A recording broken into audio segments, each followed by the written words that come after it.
Go. Okay, everybody, my name is Jamie Morand, and I decided to do my speech on hand washing. Surprisingly, everybody knows what hand washing is, but most people don't know that there's an actual correct way to do it. I've broken it down into basically 7 simple steps. I would like to demonstrate with you. I don't know if we'll be able to do that today, but as we go through the steps, I'll just kind of demonstrate in here. That way you get the idea. Hand washing, when done correctly, is the single most effective way to prevent the spread of germs and communicable diseases.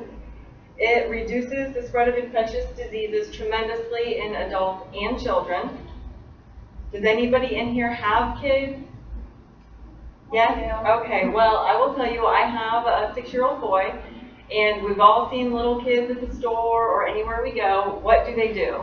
What do they like to do with their hands? Touch everything. Yes, they touch everything, they pick everything up, they stick things in their mouth, and it's dirty, let's face it.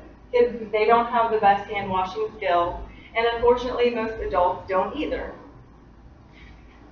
A lot of diseases that are preventable that people don't normally think of, there's salmonella, hepatitis A, enterovirus. And I will say that hand washing before and after using the bathroom cannot be overemphasized. Please, everybody, wash your hands. It will keep you healthy, I promise. Another or more common, there's the flu. Obviously, everybody usually gets it at least once a year. There's strep, RSV, which is basically just a respiratory virus, and the common cold. So it's really important to wash your hands after sneezing, coughing, blowing your nose, anything like that. We mentioned children, how children like to go around and touch everything and put it in their mouths, but what about us as adults? What are some things we touch on a daily basis? Money, pens, keyboard, desks, everything. We're always touching things with our hands and not washing them. A good substitute for hand washing is just to keep some little hand sanitizer in your pocket. They sell it everywhere.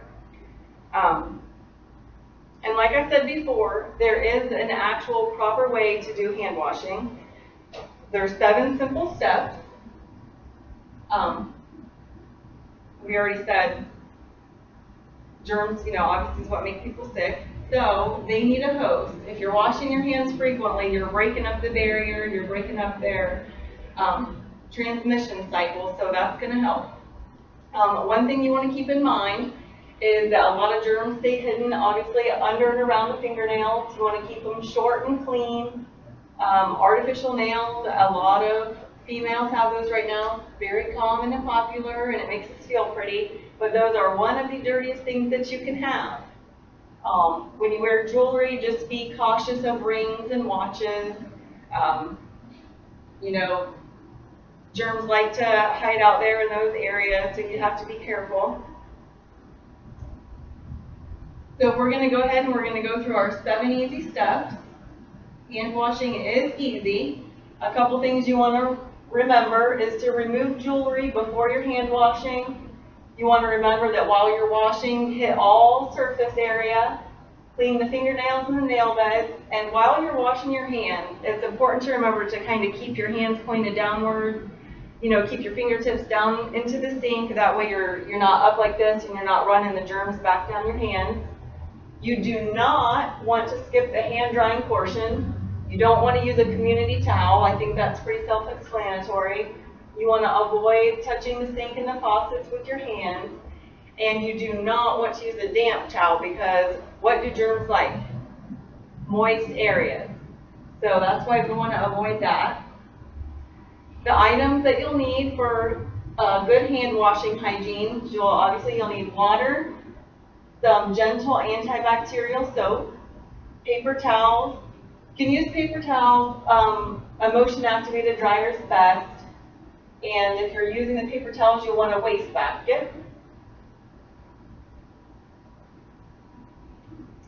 The first step in hand washing is that you want to recognize that germs are present. You know, most of the germs you can't see, but if your hands are visibly dirty, then you definitely need to wash them. Like I said before, if water and soap is not available, alcohol-based hand sanitizer is a great substitute. Second step, water and soap. You want to begin your hand washing by wetting each hand thoroughly and applying the soap. It's a nice little picture to kind of show you. You know, make sure that you have all the items you need. You don't want to be running around touching things with wet hands and having everything drip all over the place. Step 3 is going to be your lathering process. Once you apply the soap, you need to rub your hands together. Like I said before, you want to hit all surface areas. You want to get the top, the palms. You want to get in between your fingers. Make sure you get your fingernails in the nail beds and even your wrists. That's very important. You don't want to miss any spot on there. Step 4, take your time. On the CDC website, it says it has a recommended time length of 15 to 30 seconds. So you want to get that friction going. That's what kills the germs. Too much friction can cause dermatitis, skin irritation, so you do want to be careful with that. 15, 30 seconds, you could sing the Happy Birthday song or the ABC song. Everybody knows those two songs, I think, so that, you know, it's pretty simple.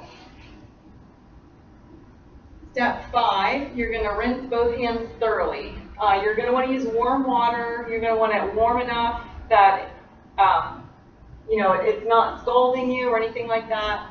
You don't want to use ice cold water. Again, just remember to keep your hands and everything pointed downward. You kind of start and rinse your elbow and have it drip down into the sink. When you're finished with this, you don't want to take your clean hands, you know, and turn off the dirty faucet. That's kind of defeating the purpose. So you want to make sure you have one of your paper towels ready to turn the faucet off. Step 6 is to dry your hands thoroughly. Like I said, paper towels can be used. The motion activator dryer is the best. Helps reduce recycling. Is a little bit cleaner in the restroom. You want to make sure that when you're drying, you get in between your fingers as well. Like I said, germs love moist areas. It's a breeding ground, and they love it. Step 7, repeat hand washing often. Like I said, you can't wash your hands too much. It's key to illness prevention and infection control. I don't know if there's any nursing students in here, but just as a parent, an adult, you can just see how important it is. How many times have you gone into a grocery store and seen people coughing all over items that you pick up? You don't like that. You don't want somebody wiping their nose and then handing you your money. It's disgusting. Sometimes that hand washing should be done are obviously before and after restroom use, handling raw meat, fish or poultry. We discussed the sneezing, coughing, blowing nose, anytime you eat or drink or smoke anything. Handling chemicals, taking out garbage. These are all things you want to keep in mind. Just kind of give your hands a quick wash. It doesn't take a lot of time, and it can save you a lot of money in the future for medical bills. There's our happy world right there. I always tell my son, a clean house is a happy house. Same rule applies to the hand. Does anybody have any questions or comments? No.